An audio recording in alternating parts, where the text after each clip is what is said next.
Hello students, welcome to constant exam GK. इस video में history के जो सीरीज़ वीडियो चल रही है उसमें गांधी युग के चैप्टर जो कि आपको मैं पार्ट 7 वीडियो आपके लिए लेकर आ गया हूं, जो कि आपके एग्ज़ाम पॉइंट ऑफ व्यू से काफ़ी इंपॉर्टेंट होंगे। जितने भी क्वेश्चन हैं उन सभी को मैं विद फैक्ट्स आपको समझाऊंगा, तो वीडियो को एंड तक ज़रूर देखिएगा और हर एक फैक्ट्स को भी समझने की कोशिश करिएगा, जो कि आपके एग्ज़ाम के लिए काफ़ी इंपॉर्टेंट होंगे।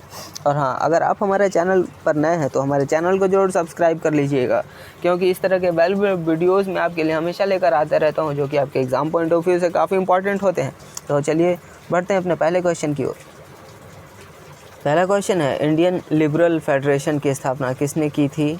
Option A, SN. बनर्जी ने। इसके कारण कांग्रेस में मतभेद भी पैदा हो गया था। उदारवादी नेताओं ने 1919 में इंडियन नेशनल लिबरल फेडरेशन का गठन किया था। पार्टी जो कि INLF की इसकी स्थापना सुरेंद्रनाथ बनर्जी ने की थी और इसके कुछ प्रमुख नेता जो कि तेज बहादुर सप्रू और VS श्रीनिवास शास्त्री और MR जयकर भी इसमें शामिल थे।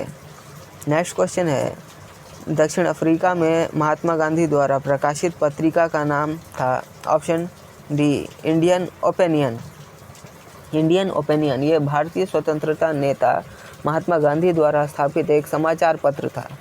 यह प्रकाशन गांधी और नेटॉल इंडियन कांग्रेस द्वारा नस्लीय भेदभाव से लड़ने और दक्षिण अफ्रीका में भारतीय समुदाय और मूल अफ्रीकियों के नागरिक और अधिकारों के लिए राजनीतिक आंदोलन के लिए एक महत्वपूर्ण उपकरण था। 1923 में चित्तरंजन दास और मोतीलाल नेहरू ने कहाँ स्वराज पार्टी की स्थापना की थी? ऑप्शन बी, इलाहाबाद में। इसके स्थापना के बाद ही विधान परिषद में जाने के प्रस्ताव के समर्थकों ने 1 जनवरी 1923 में इलाहाबाद में अपने समर्थकों को अखिल भारतीय सम्मेलन बुलाया था और एक नई पार्टी जो कि राजनीतिक पार्टी स्वराज पार्टी की इसमें स्थापना की गई थी। इसके अध्यक्ष चित्तरंजन दास और महासचिव मोतीलाल नेहरू को बनाया गया था। यह पार्टी कांग्रेस खिलाफ स्वराज पार्टी कहलाई थी। ब्रिटिश सरकार ने पहली बार यह घोषणा की कि उनकी मंशा भारत में धीरे धीरे एक उत्तरदायी सरकार बनाने की है। किसके द्वारा? राइट आंसर ऑप्शन डी, अगस्त 1917 की घोषणा के द्वारा ये बताया गया है। अंग्रेज़ों ने भारत का भरपूर आर्थिक शोषण किया था और अंग्रेज़ों ने भारत के कुटीर उद्योगों को भी नष्ट कर दिया था। यहाँ से वे सस्ते मूल्य पर कच्चा माल लेते थे और उसे इंग्लैंड में तैयार करके भारत में ही ऊंचे मूल्य पर बेचते थे और विदेशी पूंजी का भारत में निवेश किया करते थे और विदेशी आयात के माध्यम से भारत का शोषण करते थे। सविनय अवज्ञा आंदोलन 1930 की पराकाष्ठा में गांधी जी ने किसके साथ समझौते पर हस्ताक्षर किए? Option A, Lord Irwin. सविनय अवज्ञा आंदोलन की पराकाष्ठा के दौरान महात्मा गांधी ने 5 मार्च 1931 को वायसराय लॉर्ड इरविन के साथ गांधी इरविन समझौते पर हस्ताक्षर किए थे। इस समझौते के तहत गांधी जी ने ब्रिटिश शासन के खिलाफ भारत में चल रहे सविनय अवज्ञा आंदोलन को खत्म करने और दूसरे गोलमेज सम्मेलन में हिस्सा लेने पर सहमति जताई थी। इस समझौते के बाद गांधी जी ने आंदोलन वापस ले लिया था। मार्च 1931 में कराची में आयोजित कांग्रेस के सत्र में वल्लभ भाई पटेल की अध्यक्षता में समझौते को मंजूरी दी गई थी और सितंबर 1931 में हुए सम्मेलन में कांग्रेस का प्रतिनिधित्व करने के लिए गांधी जी को चुना गया था। वर्ष 1932 में अखिल भारतीय हरिजन संघ के संस्थापक कौन थे? Option C, Mahatma Gandhi is the right answer. Harijan Sevak Sangh और गैर लाभकारी संगठन जिसकी स्थापना महात्मा गांधी ने 1932 में भारत में अस्पृश्यता को मिटाने और हरिजन और दलितों के लिए काम करने और भारत के वंचित वर्ग के उत्थान के लिए की थी। नेक्स्ट क्वेश्चन है, कहाँ 21 अक्टूबर 1943 को स्वतंत्र भारत की आज़ाद हिंद सरकार की घोषणा की गई थी? Right answer option A, Singapore में। 1943 में 21 अक्टूबर को नेताजी सुभाष चंद्र बोस ने सिंगापुर में अर्जी हुकूमत ए आज़ाद हिंद या स्वतंत्र भारत का प्रांतीय सरकार के गठन की घोषणा की और ब्रिटिश राज्य पर युद्ध की घोषणा की थी। आज़ाद हिंद सरकार के गठन की वर्षगांठ हर साल 21 अक्टूबर को मनाई जाती है। नेक्स्ट क्वेश्चन, निम्न में से किस आंदोलन में सरदार वल्लभ भाई पटेल ने मुख्य भूमिका निभाई? Right answer option D, Bardoli Satyagraha में।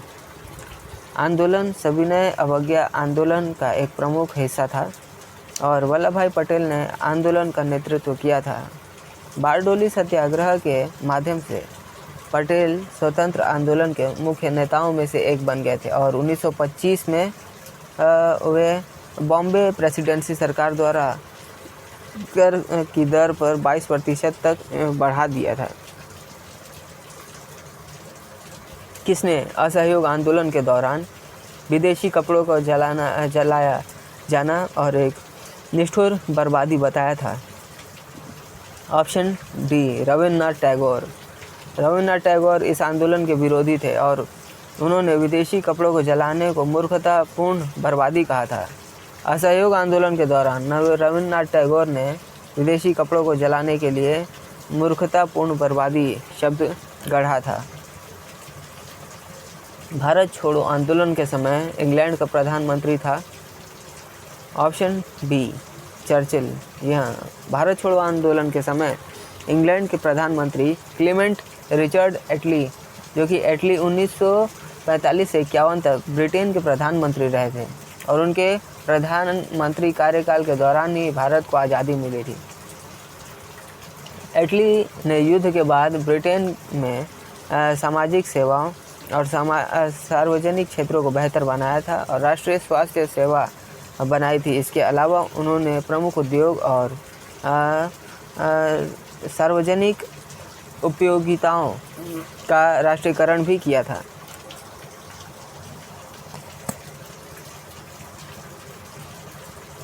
सॉरी, यहाँ पे मैंने आपको गलत बताया है और राइट आंसर होगा option C is the right answer, climate Italy. इनके बारे में ही मैंने ये फैक्ट्स बताया है। तो स्टूडेंट्स, ये थे आज के हमारे जितने भी इम्पोर्टेंट क्वेश्चंस थे, उन सभी को मैंने वीडियो में कवर कर लिया है, जो कि गांधी युग से रिलेटेड सारे क्वेश्चंस थे और रिपीटेड क्वेश्चंस को भी मैंने इसमें इंक्लूड किया है। आपने कितने क्वेश्चन सही किए हैं आप हमें कमेंट करके बताइएगा। और हाँ, वीडियो पसंद आई है तो इसे अधिक से अधिक उन लोगों को ज़रूर शेयर करिएगा जो कॉम्पिटिटिव एग्जाम्स की तैयारी करते हैं, ताकि उन्हें भी इन सारे क्वेश्चंस का हेल्प मिले। और हाँ, वीडियो पसंद आई हो तो इसे एक लाइक भी ज़रूर करिएगा और आप हमारे चैनल पर नए हैं तो हमारे चैनल को भी ज़रूर सब्सक्राइब कर लीजिए, क्योंकि इस तरह के वैल्यूएबल वीडियोज़ मैं आपके लिए हमेशा लेकर आते रहता हूँ। तो चलिए, और हाँ, आप हमारे पिछली वीडियोज़ को भी हमारे चैनल पर जाके देख सकते हैं, जिस पे मैंने डिफरेंट टॉपिक्स के ऊपर प्लेलिस्ट बना रखी है। तो उन टॉपिक्स को भी आप ज़रूर कवर करिएगा जो एग्ज़ाम्स के लिए रिलेटेड काफ़ी इंपॉर्टेंट हैं। तो मिलते हैं नेक्स्ट वीडियो में, तब तक के लिए कीप वॉचिंग, कीप प्रिपेयरिंग।